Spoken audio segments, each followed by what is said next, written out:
결국 300의 용사는 그쪽에 그리스 300의 용사는 자기 목숨을 다 내놓고 거기를 지킵니다.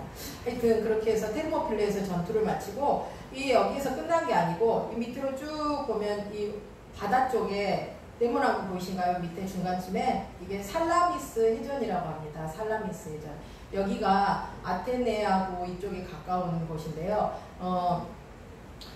그 페르시아 사람들은 육전에 강합니다. 육지전에. 그래서 육상에서 하는 전쟁에서는 항상 이겨요. 숫자도 어마어마하게 많고요. 대군이기 때문에 굉장히 큰 나라잖아요. 127도. 우리나라는 8도밖에 안 되잖아요. 8도인데 127도가 되니까 얼마나 큰 나라겠어요.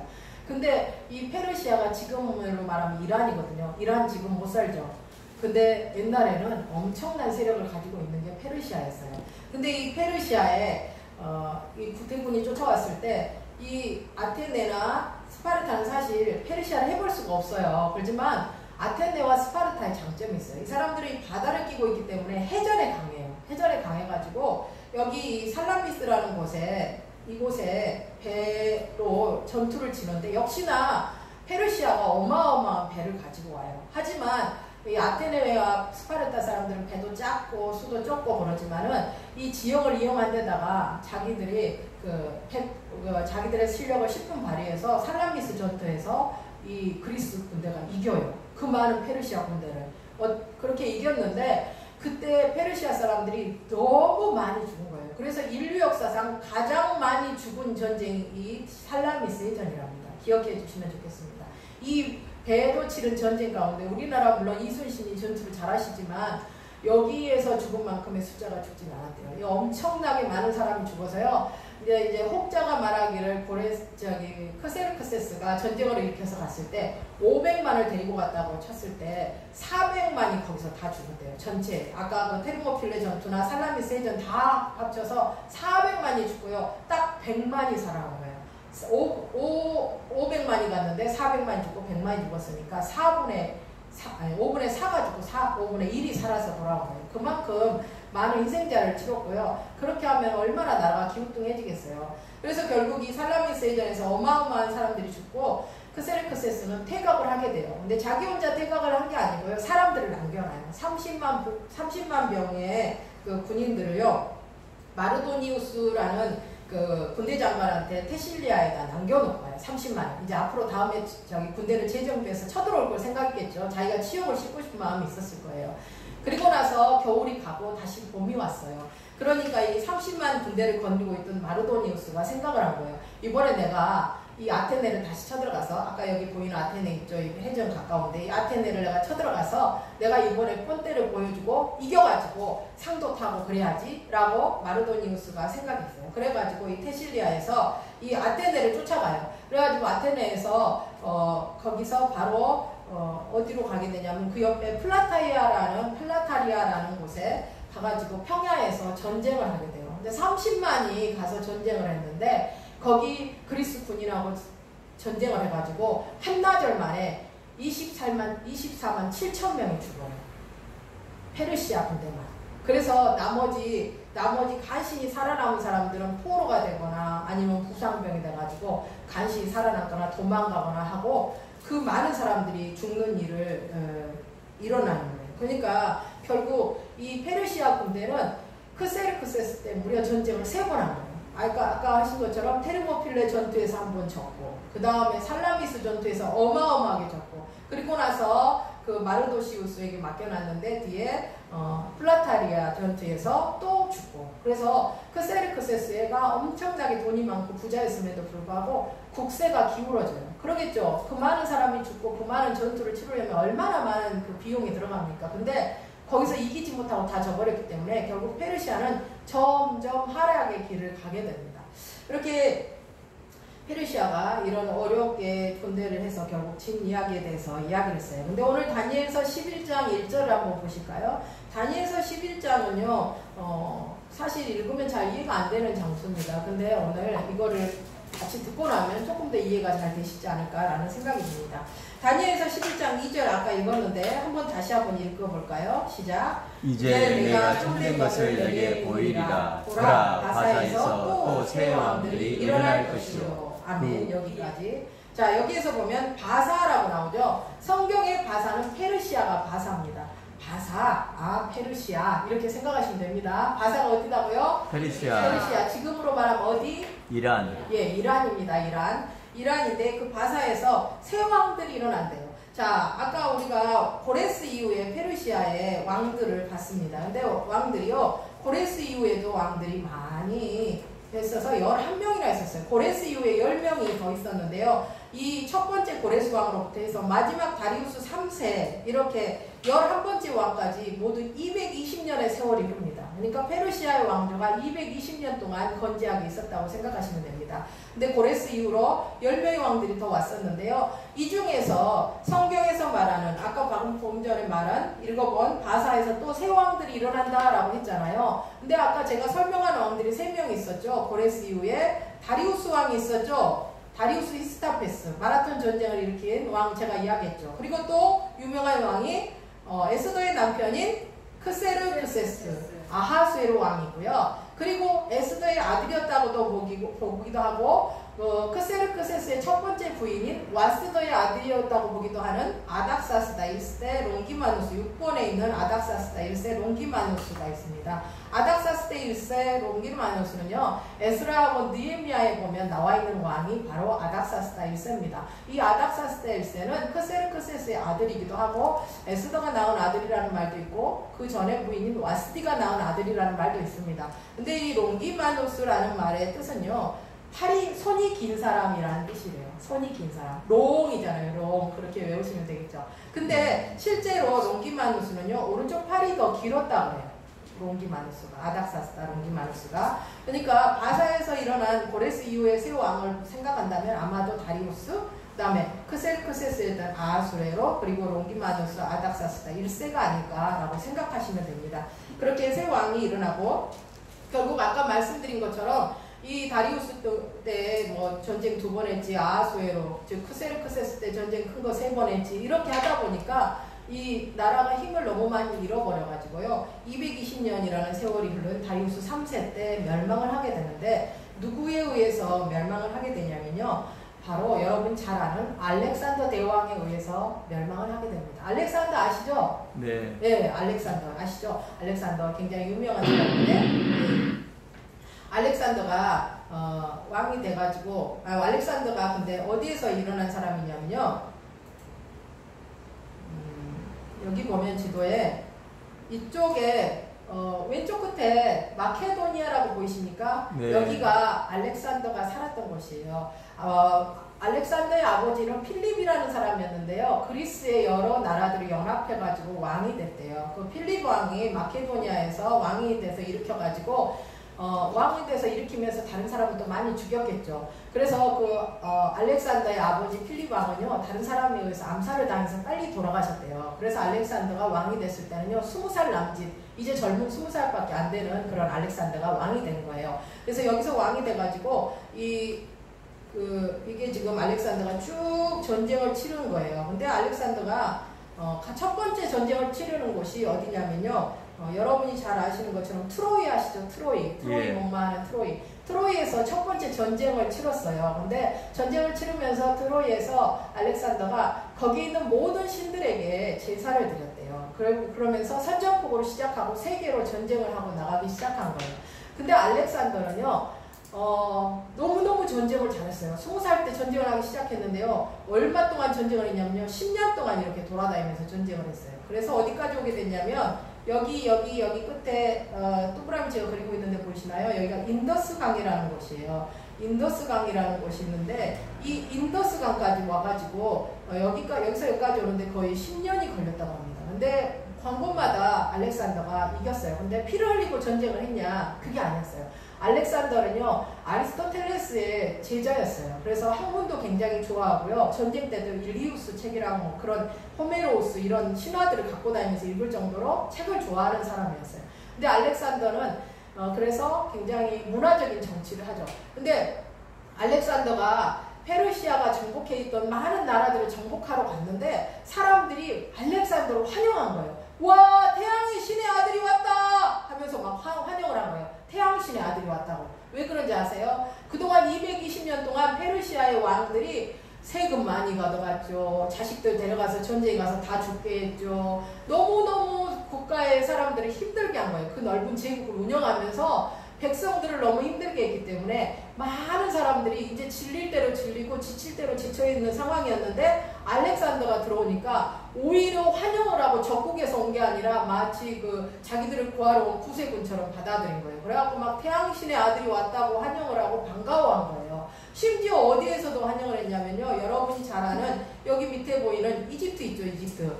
이집트에서조차도 이 알렉산더를 환영을 했다고 해요. 너무 좋아해가지고 이집트에다가요. 알렉산드리아라는 도시를 새로 건설했어요. 우리 왜 세종시 막 이렇게 새로 신도시 건설하듯이 새로 도시를 건설한 거예요. 알렉산더가 너무 좋아서. 이 알렉산드리아에는요. 유명한 게 있어요. 세계적인 도서관이 있어요. 우리 순천에도 있고 강양에도 있고 도서관 요즘 많이 있죠. 근데 알렉산드리아에서는요. 세계에서 제일 많은 도서관이 있대요. 그 도서관이 있고요. 또 알렉산드리아에는요. 여러분들이 보고 있는 이 성경 있지 않습니까? 이 성경이 원래는요. 우리가 구약 성경에는요. 히브리어 성경이라고 해요. 신약 성경이 생기기 전에 히브리어 성경. 근데 이제 이게 여기 지금 제가 말하는 이 마케도냐며 이 알렉산더며 페르시아가 지배하고 있는 이쪽이 다 무슨 문명이에요? 그리스, 헬라 문명이에요. 헬라 문명이기 때문에 히브리어만 갖고는 살 수가 없어요. 그러니 성경이 히브리어 성경만 있지 헬라어 성경이 없는 거예요. 그러니까 이 바벨론 포로에 잡혀온 사람들이나 이런 사람들은 우리 자기 그 히브리어 성경으로는 성경을 읽을 수 있지만 지금 학교 다니는 헬라 말로 성경을 읽을 수 없잖아요. 그래서 이 알렉산드리아라는 도시에서요. 헬라어 성경을 번역했어요. 그게 여러분이 잘 아는 70인역이에요. 70명의 학자, 유대 학자들을 갖다가 다 다른 방에다가 배치해가지고 성경을 다 연구해서 번역을 하게 해가지고 나중에 정한 기일에 딱 모아가지고 다 같이 모아가지고 다 같이 비교해 보니까 너무 놀랍게도 70명이 똑같더라는 거예요. 번역해놓은 게. 그게 바로 우리가 읽고 있는 지금 이거라고 생각하시면 됩니다. 우리가 지금 읽고 있는 건 몇 인역? 70인역. 예, 70인역 성경이라는 거 기억하셔야 되는데 이게 어디서 번역이 됐냐면 알렉산드리아라는 도시에서 번역이 됐어요. 그러니까 이 알렉산드리아가 대단한 도시인데 이 알렉산드리아가 생긴 게 누구 때문에 생겼다고요? 알렉산더 때문에 생긴 거예요. 그러니까 알렉산더가요, 사실은 길게 어떤 일을 하진 않았어요. 짧은 세월을 보내다 갔습니다. 그럼에도 불구하고 굉장히 영향을 많이 미쳤어요. 알렉산더가 들어간 곳마다 헬라 문명이 넓게 퍼졌고 헬라에 대한 세력이 굉장히 커졌으니까 우리나라의 미국의 그 세력처럼 생각하시면 돼요. 그 정도로 넓게 퍼졌으니까. 근데 이 아까 말씀드린 것처럼 여기 마케도냐 여기서 시작해서 알렉산더가요 이렇게 전쟁을 해가지고 10년 동안이나 전쟁을 해서 여기 인더스 강에까지 갔는데요. 알렉산더가요 10년 만에 도착해서 아이고 하고 대성통곡을 했대요. 막 밤 목을 놓고 울었대요. 그래서 사람들이 배야 왜 우시나이까 그랬더니 알렉산더가 그러대요. 더 정복할 땅이 없다. 그러면서 울었더래요. 더 정복할 땅이 없다고 알렉산더가 목을 놓고 울었대요. 그도 그럴 것이 알렉산더는 더 가고 싶은 거예요. 저기 막 더 가고 싶은데 자기가 10년 전에 마케도냐에서 부하들을 끌고 나왔잖아요. 지금 전쟁 몇 년째예요? 10년째요. 20살 때 나온 총각 몇 살 됐어요? 30살 됐어요. 10년 동안 전쟁을 했다고 생각해서 해보세요. 여러분이 날마다 피 흘리고 싸우고 그러면 엄마도 보고 싶고 집에 있는 애인도 만나보고 싶고 그러겠잖아요. 고향도 가보고 싶고 향수병 걸릴만 하잖아요. 그러니까 군인들이 밤만 되면 술을 먹고 울고 막 밑에 있는 부하들이 그러니까 대장 알렉산더도 얼마나 마음이 힘들겠어요. 그러니 이 군인들을 끌고 더 갈래야 갈 수도 없는 거예요. 그러니까 자기도 날마다 술 먹고 이러고 지냈다고 합니다. 그래가지고 알렉산더가 여기 인더스강 앞에 가서 그렇게 울었다고 하는데 알렉산더가 이렇게 쭉 가다가 여기 보이는 제가 지금 컷을 돌리고 있는 게 잘 보이시는가 모르겠어요. 이게 오른쪽 끝에쯤에 박트리아라고 있습니다. 이 박트리아라는 나라를 정복하면서요. 이 박트리아의 공주가 록사나라는 공주가 있었어요. 이 록사나 공주하고 결혼을 해요. 거기하고 이제 평화롭게 하면서 그 공주를 자기 아내로 취한 거죠. 그래서 이 박트리아 공주 록사나와의 사이에 아들이 하나 생겨요.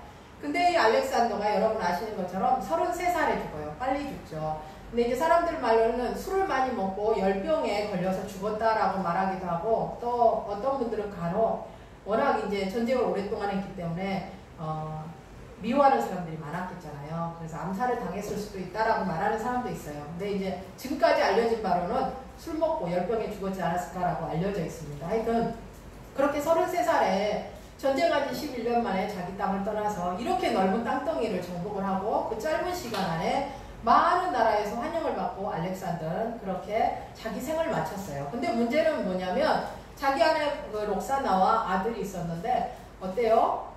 알렉산더가 죽었으니 그들이 무사할까요? 그러지 못했겠죠. 아버지가 죽고 남편이 죽었으니까 죽임을 당해요. 죽임을 당하고요. 알렉산더 밑에 총사령관이 4명이 있었어요. 4명. 4명이서 지금 알렉산더가 정복한 나라를 4등분을 해요. 4덩어리로 나누죠. 4덩어리로 나눠서 그들이 이 나라를 갖게 돼요. 네. 여기 보이신가요? 자, 글자가 좀 작죠? 제일 끝에, 왼쪽 끝에 보면 카산더라고 보이실 겁니다. 카산더. 그리고 옆에 리시마커스라고 보이실 거예요. 그리고 여기가 셀류커스라고 보이죠? 셀류커스가 보이고, 여기 애굽이에요. 톨레미 왕조가 있고요. 여기 가운데 낀 게 뭐예요? 이스라엘이에요. 이스라엘. 좀 글자가 작은 더 끌로 보여드릴게요. 자, 여기 카산더죠. 그 다음에 이게 동그라미가 리시마커스. 그리고 이게 안티고누스라는 사람이 원래는 4인방 중에 한 명이었어요. 근데 이 안티고누스 말고 또 밑에 톨레미 이렇게 4명이 4인방이었어요.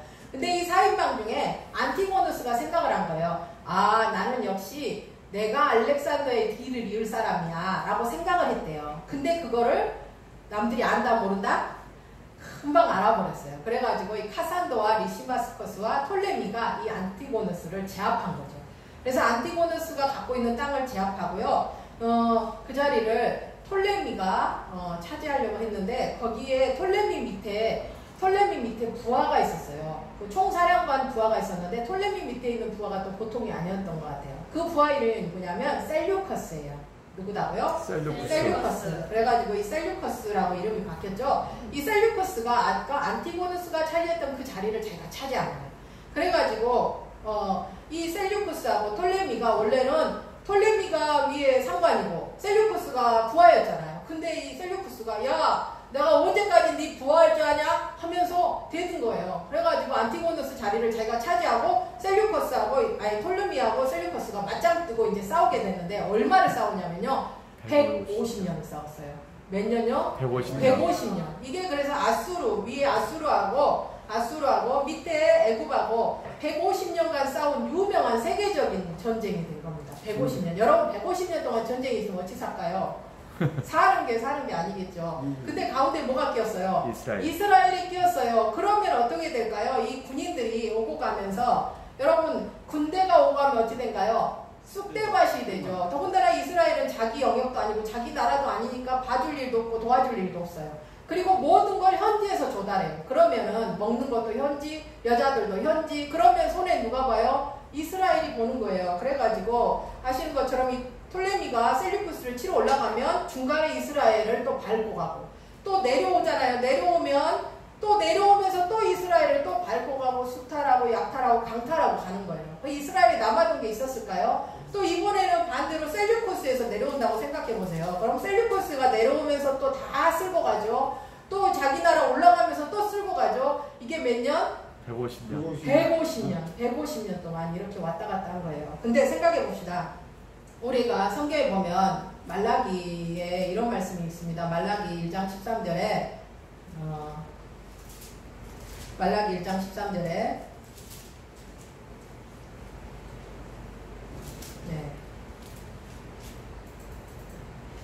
말라기 1장 13절을 제가 보여드리겠습니다. 같이 한번 읽어보도록 하겠습니다.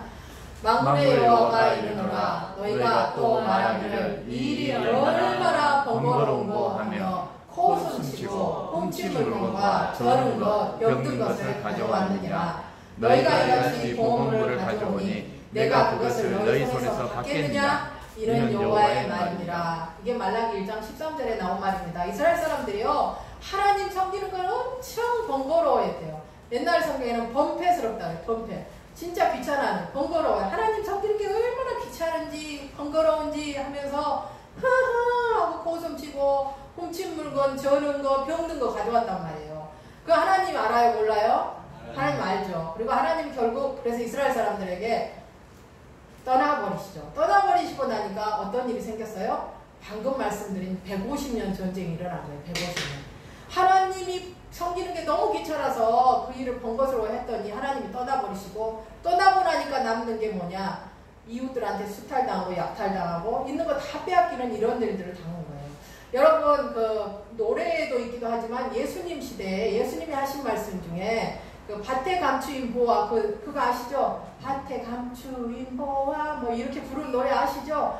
밭에 왜 보화가 감춰 있을까요? 아니 집에 장롱에 넣어놔도 지금 시원찮은데 보화를 왜 밭에 갖다가 넣었을까요? 생각을 해봅시다. 그게 왜 그렇게 됐냐면은 아까 이 상황 때문에 그렇게 된 거예요. 이게 이제 이 사람들이 오고 가면서 맨날 이스라엘 사람들 거를 다 뺏어가니까 집에 남아두는 게 없잖아요. 그나마 금이나 먹을 것까지도 어떻게 남아두는 게 없어요. 그러니까 밭에 깊은 데다 흙을 파갖고 숨겨놓는 거예요. 아무도 모르게.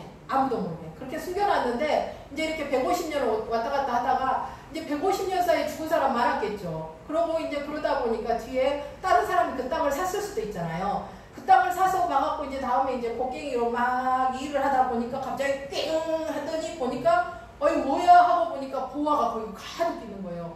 그러면 이거 산 사람 거예요? 옛날 판 사람 거예요? 누가 가져가야 돼요? 이 보화를? 옛날 판 사람이 가져가야 돼요? 새로 사갖고 곡괭이질 한 사람이 가져가야 돼요? 헷갈리죠. 옛날 판 사람은 또 자기 거라고 갖고 가고 싶잖아요. 그래서 하도 그런 일들이 많았대요. 워낙 이제 탈취를 많이 당하다 보니까 밭에다 많이 숨겨놓은 거예요. 숨겨놓다 보니까 이게 이제 죽고 나서 발견된 것들이 많은 거죠. 150년이니까. 그래서 나중에 법이 바뀌었대요. 사가지고 발견한 사람 거다. 밭 사가지고 발견한 사람 거다. 그 보안은. 왜냐하면 이것 때문에 시비가 많이 붙으니까 이렇게 됐다고 합니다. 이런 정도로 이 가운데 낀 이스라엘이 엄청나게 고생을 했는데요. 이거를 다니엘이 세상에 고레스 3년 때, 아까 그 페르시아 왕 첫째 왕이 고레스였죠. 그 고레스 3년 때 다니엘이 환상으로 본 거예요. 이 150년의 전쟁을 있을 것을 하나님이 미리 보여준 거예요. 고레스 시대 때. 그게 오늘 나온 다니엘서 11장 전체적인 내용이 이 150년 전쟁에 대해서 이야기하고 있다는 거예요. 너무 놀랍죠? 자, 근데 첫 번째로, 그런데 이제 이 톨레미 왕조가요, 뒤에 가서는요, 프톨레미라고 이름이 바뀝니다. 프톨레미라고 이름이 바뀌고요. 그러니까 프톨레미는 애굽 쪽에 있는 나라라고 생각하시면 돼요. 지금 애굽에 있는 게 프톨레미다. 뭐다고요? 프톨레미. 뭐시기? 프톨레미. 자, 위쪽이 시리아, 위쪽이 아수르 쪽에 있는 나라는요, 셀류커스. 자, 해볼까요? 셀류커스. 네, 머리에 좀 기억하고 있어야 돼요. 위쪽이 아시리아 쪽에 누구? 셀류커스. 밑에는 프톨레미. 예, 중간에 낀 거는 이스라엘. 자, 셀류커스는요, 이렇게 왕조의 이름이 셀류커스도 있고, 아까 안티오커스 그 원래 있었던 사람이 있었잖아요. 그런 이름이 왔다 갔다 해요. 근데 프톨레미는요, 보시는 것처럼 1세부터 5세까지 딱 한 족보로 쭉 나가요. 자, 근데 이제 이 프톨레미 1세가 소테르라는 사람이 있었어요. 이 사람이 아까 처음에 그 알렉산더의 4인방 중에 한 사람인 사람이에요. 이 사람이 그 나라를 세웠는데 11장 5절 한번 읽어볼까요? 11장 5절. 다니엘서 11장 5절. 읽어보겠습니다. 남방의 왕들은 강하였으나 그 군주들 중 하나는 그보다 강하여 권세를 떨치리니 그의 권세가 심히 클 것이요. 자, 여기서 남방의 왕이 누구냐면요, 이 프톨레미예요. 애굽이던 밑에 쪽에 있었죠. 그래서 성경에 여기 11장에 나와 있는 남방은 애굽이구나, 프톨레미 왕조구나 하고 기억하시면 돼요. 이 프톨레미 왕이 1세 소테르가 강해요. 그지만 아까 그 소테르 밑에 누가 있다고 그랬어요? 프톨레미 밑에 셀류커스라는 총사령관이 있었다고 그랬잖아요. 그 셀류커스가 바로 그 군주들 중에 하나다라고 말합니다. 그보다 강하여 권세를 떨치리니 그의 권세가 심히 크다라고 이야기한 게 바로 셀류커스 왕조의 1세였던 니카토리라는 사람이라는 거 기억하시면 됩니다. 여기 나오죠? 글자가 작아서 좀 잘 안 보이실 것 같아요. 자, 그 다음에요, 6절에 보면요, 몇 해 후에 그들이 서로 단합하리니 곧 남방왕의 딸이, 남방이 어디라 그랬죠? 프톨레미라 그랬죠? 애굽 쪽에 있는 것이라 그랬죠? 그 남방왕의 딸이 북방왕에 가서 화친하리라. 그러나 그 공주의 힘이 쇠하고 그 왕은 서지도 못하며 권세가 없어질 뿐 아니라 그 공주와 그를 데리고 온 자와 그를 낳은 자와 그때 도와주는 자가 다 버림을 당하리라 라고 했는데, 이거는 좀 달라진 거예요. 좀 밑으로 내려가서요. 자, 프톨레미 왕조 아까 1세가 있었고, 이 바로 밑에가 누구냐면 프톨레미 2세예요. 이 프톨레미 2세가 딸이 하나 있었어요. 딸이 이름이 뭐냐면 베르니케라는 딸이 있었습니다. 딸이 있었는데 이 프톨레미 2세가요. 여기 보면 안티오코스 2세라고 셀류커스에서 밑에 세 번째 왕 보이시죠? 안티오코스 2세가 자기의 친척되는 라오디케하고 결혼을 했었거든요. 근데 그 라오디케하고 지금 결혼한 상태였는데 안티오코스 2세가 라오디케하고 자기 친척된 라오디케하고 결혼해서 있는데 남방 왕인 프톨레미가 이 프톨레미 2세가 이 안티오코스 2세에게 제안을 한 거죠. 우리 화친하자. 대신에 내 딸을 데리고 가고 네가 가지고 있는 전처를 이렇게 폐위시키고 내 딸을 데리고 가서 왕비를 삼아주라 라고 말을 한 거예요. 그래서 결국 안티오코스 2세가 자기 전처에 있던 라오디케를 폐위를 시키고, 그리고 그 프톨레미 2세의 딸 베르니케를 데리고 와서 결혼을 합니다. 그래가지고 베르니케가 또 아들을 낳아요. 근데 이 아까 라오디케가 가만히 안 있겠죠. 라오디케가 너무너무 화가 나가지고 자기 남편이었던 이 세 번째 왕인 안티오코스 2세도 독살시키고요. 그리고 지금 새로 데리고 온 프톨레미 2세의 딸 베르니케를 죽여버려요. 그리고 그 아기도 죽여버리죠. 왜냐면 자기 아들이 왕이 돼야 되잖아요. 그래서 그걸 죽여버리는 거예요. 그리고 나서 그러니까 다 친정이 있죠. 친정. 이 베르니케의 친정이 어디였어요? 프톨레미였잖아요. 프톨레미 2세가 지금 딸을 시집보냈는데 그것을 안 프톨레미 3세가 가만히 안 있죠. 자기 동생을 그렇게 했으니까. 그래서 프톨레미 3세가 쳐들어와가지고 프톨레미 3세가 아까 있는 셀류커스 왕조에 있는 많은 물건들을 다 뺏어가고, 그리고 그 나쁜 사람들 다 처단하고, 그리고 본국으로 돌아와요. 그게 바로 7절에 나와 있는 이야기예요. 7절 읽어보시면 도움이 될 겁니다. 프톨레미 3세가 베르니케 공주의 원수를 갚으러 왔구나. 애굽의 프톨레미 3세가 베르니케 공주의 원수를 갚으러 왔구나 라고 생각하시면 돼요. 그리고 나서 이제 그 후에도 왕들이 이제 셀류커스에서도 쭉 내려와요. 안티오코스 2세까지 방금 봤잖아요. 셀류커스 2세, 셀류커스 3세. 그 다음에 유명한 왕이 이 안티오코스 3세예요. 안티오코스 3세가 10절부터 17절까지 19절까지 쭉 나와 있는 게 이 안티오코스 3세의 이야기입니다. 안티오코스 3세가 여섯 번째 왕이죠. 근데 이 안티오코스 왕이 어떤 일을 하냐면요. 17절 한번 읽어볼까요? 1장 17절 읽어보겠습니다. 시작. 그가 결심하고 전국의 힘을 다하여 이르렀다가 그와 화친할 것이요 또 여자의 딸을 그에게 주어 그의 나라를 망하게 하려 할 것이나 이루지 못하리니 그에게 무익하리라. 네, 이 안티오코스 3세가요. 여기 보면은 전국의 힘을 다하여 이르렀다가 그거 화친한다 그러잖아요. 누구하고 화친하냐면 이 안티오코스 3세가 바로 프톨레미 5세하고 화친을 하게 됩니다. 5세하고 화친을 하면서 이 안티오코스 3세가 자기 딸을 아까 프톨레미 5세한테 시집을 보내요. 근데 안티오코스 3세의 딸이 누구냐면 여러분이 잘 아는 그 유명한 클레오파트라예요.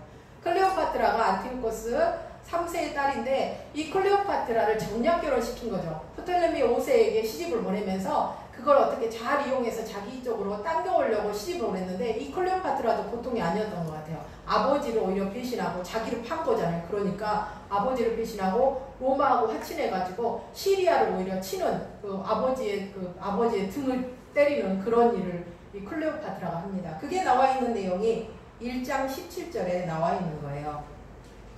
그리고 나서도 안티오코스는 이제 계속 자기가 더 많은 것을 정복하려고 해요. 근데 그게 잘 안 돼요. 정복하려고 그렇게 노력을 했지만 안티오코스는 그것이 잘 안 돼서 결국 나중에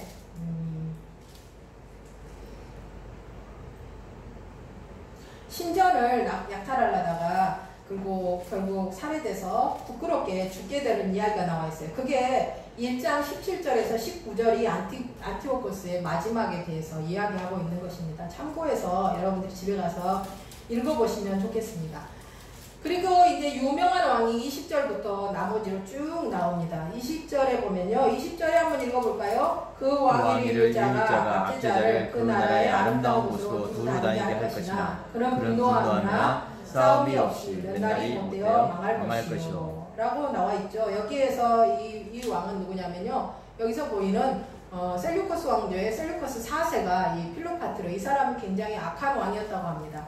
근데 이 사람이 워낙 못 나가지고요. 남의 나라 약탈하고 그런 일만 하다가 죽었어요. 근데 어떻게 죽었냐면 자기 그 아래 부하였던 헬리오도로스라는 사람에 의해서 암살을 당해요. 남의 나라 약탈하고 못된 일만 하다가 이 셀류커스 4세가 죽는데 그게 바로 20절에 나와 있는 왕이고요. 그리고 나서 21절에 비천한 왕에 대해서 나와요. 또 그 왕위를 이을 자는 한 비천한 왕이라 라고 나와 있는데 이 사람이 바로 셀류커스 4세 밑에 나와 있는 안티오코스 4세입니다. 이 사람이 굉장히 유명하고 다른 사람들도 물론 다 기억해야 되겠지만 이 안티오코스 4세는 잊지 않으셨으면 좋겠어요. 안티오코스 4세 에피파네스라고 이야기합니다. 이 에피파네스라는 말은 신의 현현자라는 말이에요.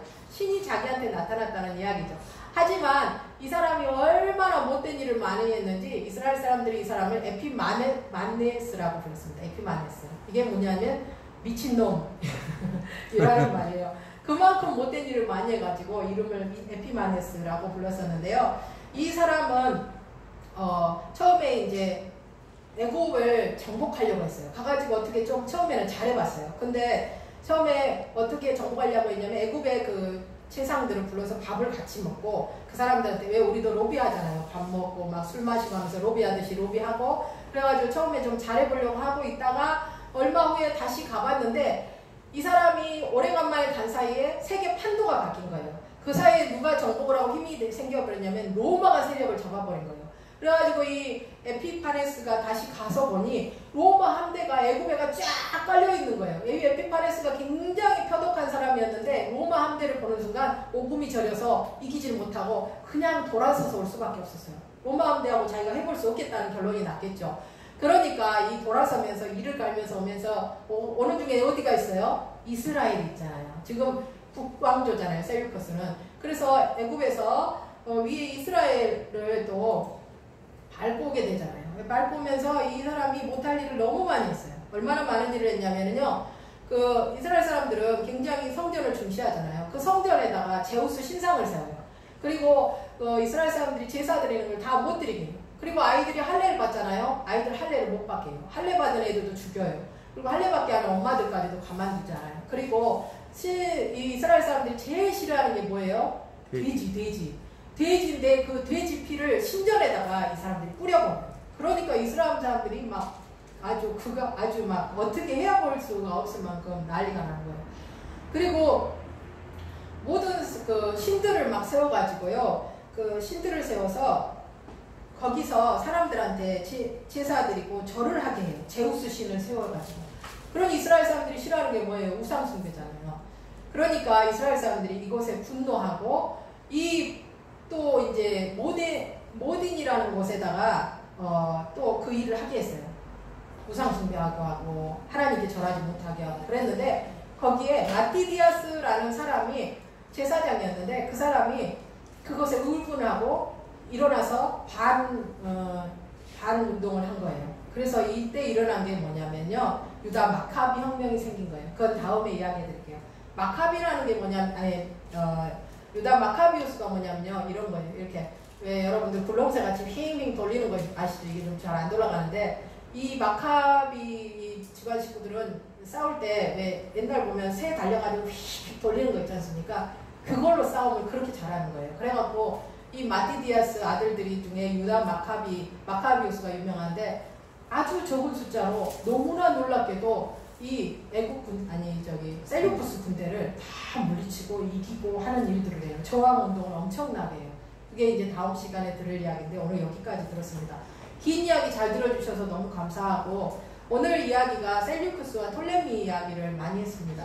자, 페르시아가 멸망한 이야기 그리고 그 다음에 헬라 왕인 누구? 알렉산더가 세계를 정복했는데 알렉산더가 빨리 죽고 4명의 부하들이 4개로 나라를 나뉘어갔는데 그 중에 위에 셀류쿠스, 아래 톨레미, 프톨레미가 서로 싸우는 가운데 누가 끼어 있었다고요? 이스라엘. 이스라엘. 자, 고레 싸움에 새우등이 터졌죠. 몇 년 동안? 150년. 150년 동안 터졌죠. 근데 왜 이렇게 됐다고 말씀을 드렸죠? 이스라엘 사람들이 말라기에서 말한 것처럼 아이고 일이 얼마나 번거로운 거 하고 코숨치고 훔친 물건 저는 거 병든 것을 하나님께 가져다 드리니 하나님께서 아이고 하면서 하나님이 떠나시고 그 이후부터 하나님 섬기는 걸 번거로워하니까 이 셀류쿠스와 톨레미에 의해서 150년간을 약탈당하고 수탈당하고 강탈당하는 그런 아픈 역사를 가질 수밖에 없었던 것을 봅니다. 오늘 우리가 살아가면서 사람들이 점점점 옛날보다 생활 수준이 나아지니까 어때요? 하나님 섬기는 걸 사실 번거로워하잖아요. 주일날 텔레비전 보면서 예배드리면 되지 뭐. 하나님은 여기 안 계시나? 뭐 이렇게 생각하고 또 아이고 맨날 그렇게 예배를 가야 돼. 뭐 새벽 예배 왜 가? 뭐 하여튼 갈수록 뭐든지 안 하려고 하는 세대가 됐습니다. 갈수록 하나님께 뭔가를 하는 걸 불편해하는 세대가 됐어요. 그랬더니 오늘 이스라엘 사람들이 어떻게 됐어요? 너무나 고생한 걸 봤습니다. 오늘 우리가 하나님을 사랑하는 사람이 하나님을 떠나면 그 삶이 어떻게 되는가 역사 속에서 보게 되는 것 같습니다. 우리가 역사를 많이 알면 알수록 하나님을 더 많이 알게 됩니다. 역사를 모르면 사실 하나님을 알 수 없어요.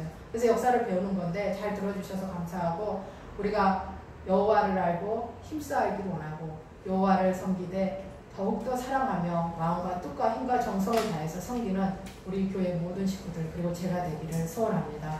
기도하겠습니다. 아멘. 참으로 좋으신 하나님